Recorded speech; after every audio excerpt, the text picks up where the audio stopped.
At 6 o'clock, folks in Bixby are cleaning up an estimated $2 million in flood damage in the Southtown neighborhood. Thank you for joining us tonight. I'm Lori Fulbright. And I'm Craig Day. Some people say debris that backed up a nearby creek made the flooding worse, and they want the city to take action. News on 6's Amy Slanchik has our top story.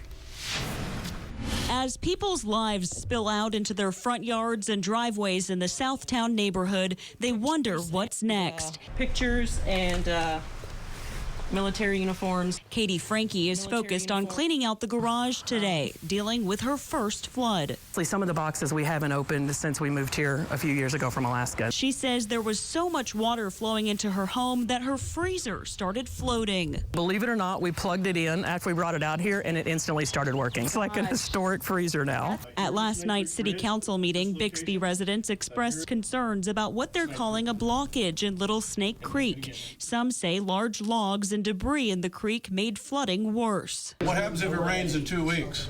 Well, how slow does the wheels of government have? But city manager Jared Cottle says these pictures taken today show there wasn't a true blockage, and he does not believe debris made flooding worse for the neighborhood.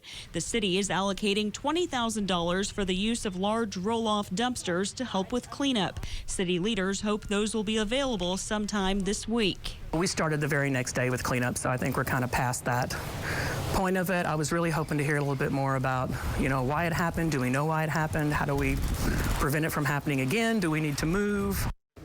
That was Amy Slanchik reporting. The Bixby city manager also reached out to Tulsa County commissioners for some help, and they offered the use of 3 roll-off dumpsters.